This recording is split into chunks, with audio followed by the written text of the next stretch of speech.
Olá, estudantes, sou a professora Jânia. Nós vamos continuar estudando, então, na apostila de estudo de vocês sobre resíduos sólidos. E hoje, lá no tópico 3.2, nós vamos abordar planos de resíduos sólidos, certo?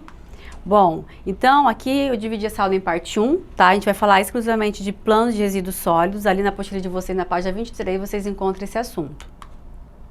Então, a gente vai falar, basicamente aqui sobre o quê? Sobre a Política Nacional de Resíduos Sólidos, certo? Que dispõe diretrizes aplicáveis aos resíduos sólidos para a União, os estados, o Distrito Federal e os municípios, certo? Então, existe um plano de gestão para desenvolver sobre a respeito dos resíduos sólidos, certo? E esse plano ele é executado, então, pela União dos Estados, o Distrito Federal e municípios, certo? Então, até 3 de agosto de 2012, a elaboração de plano de gestão integrada de resíduos sólidos, ela vinha a ser, a nível nacional, estaduais e municipais. E aí, o que acontece? Precisam estar de acordo com os termos da lei, da Política Nacional de Resíduos Sólidos, nós já aprendemos, e sob o controle federal para obter, então, recursos, certo? Esses recursos, eles vão trazer, por exemplo, incentivos a financiamentos, tá? Então, para obter esses recursos, certo, da União, dos quais a lei trata dos artigos 42, desse código aqui, tá? Da Política Nacional de Resíduos Sólidos, certo? Então, a gente sabe que até 3 de agosto, essa elaboração do plano de gestão era basicamente, baseado nos estatutos, dessas esferas aqui, tá? Mas a gente sabe que hoje em dia eles têm que estar baseados, a Política Nacional de Resíduos Sólidos.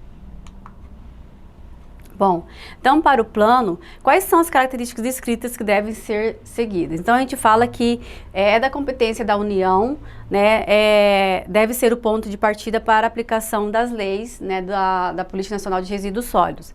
E ele é coordenado pelo Ministério do Meio Ambiente, tá? E deverá conter diagnóstico do contexto atual e de tendências internacionais, uma orientação para planejamento de metas, nas diversas etapas do processo de gestão, normas técnicas para a obtenção de recursos financeiros da União destinadas às ações, à fiscalização, entre outros, tá? Então, essa abordagem aqui, ela é realizada, por competência da União, mas coordenado pelo Ministério do Meio Ambiente. Bom, quando se fala de plano, a gente vai ver que tem um plano estadual, tem um plano municipal, mas a gente também não pode deixar de dizer que são todos baseados, na Política Nacional de Resíduos Sólidos, certo? Então, o Plano Estadual de Resíduos Sólidos, ele deve ser elaborado de acordo com as diretrizes do Plano Nacional, tá? Para que cada estado possa obter recursos financeiros, incentivos ou financiamentos federais, com a finalidade de executar suas atividades da gestão, como eu falei para vocês nos slides anteriores, certo? Então, existe um incentivo para poder executar esse plano de ação, aonde, em contrapartida, esse estado vai receber, então, incentivos, para ter ali recursos financeiros, certo? Então, cada plano estadual deve conter um diagnóstico sobre aquela região, sobre a região onde vai estar sendo, como diz, manipulado, esse resíduo sólido, certo? A identificação dos produtores, de resíduos sólidos, destino dos resíduos, metas para a gestão, projetos e previsões para soluções integradas, fiscalização, incentivos a consórcios, que a gente sabe que muitos são terceirizados, muitos trabalhos com relação a resíduos sólidos são terceirizados.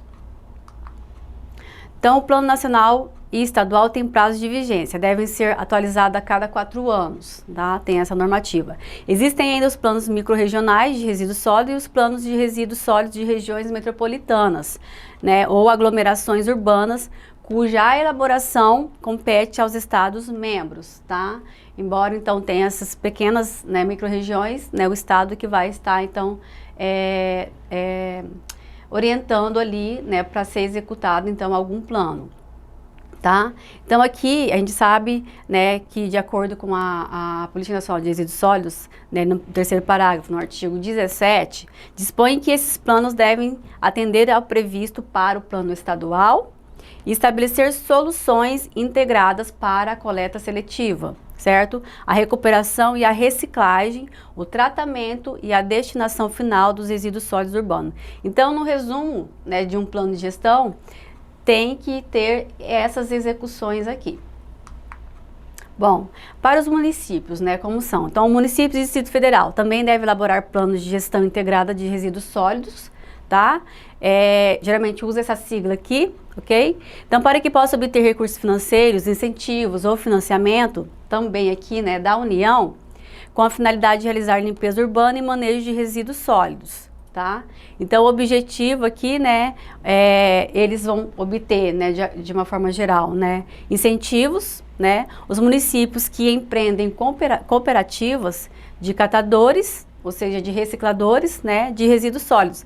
Então, eles obtêm esse incentivo aqui, geralmente, né, para empreender, né, aquelas pessoas que vivem, né, desse trabalho.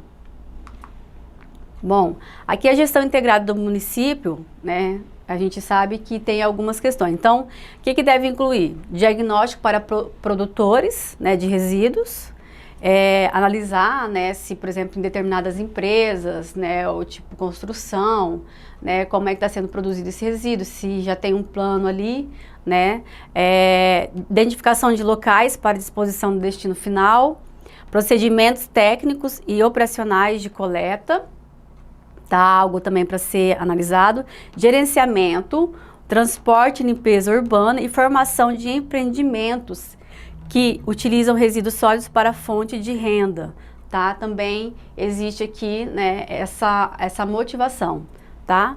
Para que sejam criados, né, empreendimentos, né, ou empreendedores que possam utilizar resíduos sólidos para fonte de renda, né? Então a gente pode olhar e ver que muitas empresas hoje, né, fazem um vínculo com uma terceirizada, né, para realmente dispor a ela, né, um produto, né, um resíduo sólido onde ela vai reutilizar para poder fazer então uma reciclagem, tá? Que vai servir para outras empresas, né, ou para outras pessoas. Bom, o procedimento diferenciado disposto no artigo 19 do terceiro parágrafo dessa lei, tá? Diz que, lá no segundo parágrafo, para municípios, inciso, né, segundo, para municípios com menos de 20 mil habitantes, o Plano Municipal de Gestão Integrada de Resíduos Sólidos terá conteúdo simplificado na forma do regulamento, tá? Quando tem 20 mil habitantes, né, aí vai ter alguma ressalva lá, né, para poder ser realizado esse plano de gestão.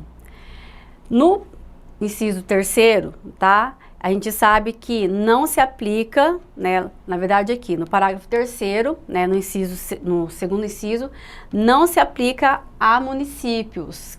Quais são os municípios que não aplicam isso aqui, tá? São integrantes de áreas de especial interesse turístico, tá? Não se aplica que se tiver menos de 20 habitantes, né, vai ter alguma mudança, tá? Conforme essas que a gente já colocou nos slides anteriores, certo?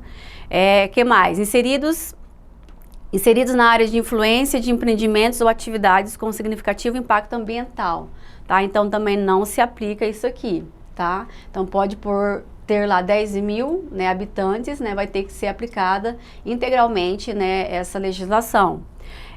Cujo território abrange total ou parcialmente unidade de conservação, né? Então, se tiver unidade de conservação ali, também, né, não vai estar influenciando essa quantidade aqui de pessoas. Bom, eu espero que vocês tenham compreendido um pouquinho, né, sobre esse plano de gestão, né, sobre os resíduos sólidos, certo? Desejo muito entusiasmo de vocês e aguardo vocês na nossa próxima aula. Até mais!